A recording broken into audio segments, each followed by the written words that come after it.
राजा भैया के खिलाफ चुनाव लड़ चुके समाजवादी पार्टी के कद्दावर नेता गुलशन यादव क्या शामिल होंगे भारतीय जनता पार्टी में? बीजेपी सांसद संग फोटो वायरल होने के बाद आया बड़ा बयान। लगातार कयास उठ रहे थे, वोटिंग भी नहीं देने गए थे, मतदान करने नहीं गए थे गुलशन यादव। आखिर क्या नाराजगी है समाजवादी पार्टी से और आखिर कुंडा में माहौल क्या है?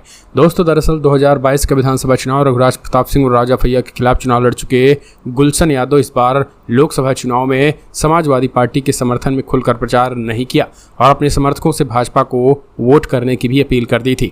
इस तरीके की खबर निकल के आई थी और ये भी कहा गया था कि वो भारतीय जनता पार्टी के सांसद संग काफ़ी ज़्यादा उनके करीबी रिश्ते हैं और वो बीजेपी में शामिल भी हो सकते हैं।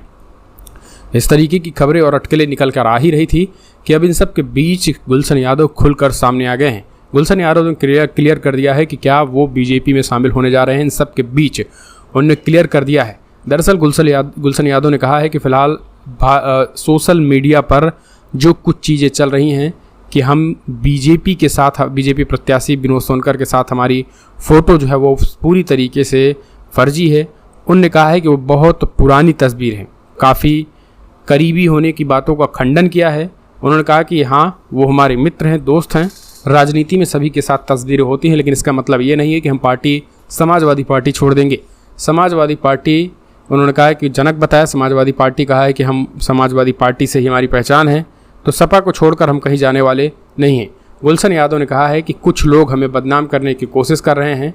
उन्होंने राजा भैया के समर्थकों पर निशाना बोला है। उन्होंने कहा है कि कुछ मीडिया चैनल और अराजक तत्वों द्वारा मेरे खिलाफ फर्जी खबर चलाई जा रही जो निराधार है।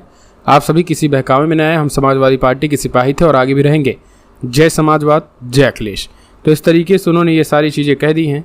फिलहाल अब आपको क्या लग रहा है कि जो सोशल मीडिया में लगातार ये माहौल बनाया जा रहा है कि गुलशन यादव भारतीय जनता पार्टी में शामिल होने जा रहे हैं, बीजेपी प्रत्याशी संग उनकी तस्वीरें, और इधर बीच अगर बात करें हम तो नाराज़गी इस वजह से भी देखने को मिल रही है कि जो समाजवादी पार्टी के प्रत्याशी हैं उनके जो समाजवादी पार्टी के सांसद जीत चुके हैं विनोद कौशाम्बी में, अब सपा के सांसद हो चुके हैं, लेकिन अभी तक इंद्रजीत सरोज के जो बेटे हैं उनके पास जो है वो अभी तक नहीं गए हैं। विनोद सरोज नाम है उनका, विनोद सरोज से अभी तक मुलाकात नहीं किए हैं। कुंडा में आए भी थे सपा सांसद, लेकिन उनसे गुलशन यादव ने मुलाकात नहीं की, दूरी बनाए रखी। होर्डिंग और बैनरों पर भी उनका पोस्टर है। इसके पीछे को जब माना जा रहा है कि राजा भैया ने जिस तरीके से समाजवादी पार्टी को खुला समर्थन किया था अंदरूनी तौर पर, और जो इंद्रजीत सरोज के बेटे हैं जो प्रत्याशी थे राजा भैया की कोठी पर गए और उनसे मुलाकात भी की, तो इस तरीके से इस वजह से जो है वो गुलशन यादव नाराज़ हैं।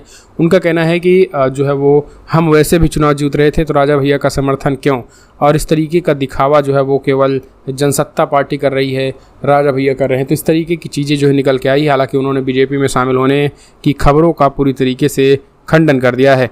तो फिलहाल कमेंट्स माध्यम से अपने सुझाव देना ना भूलें।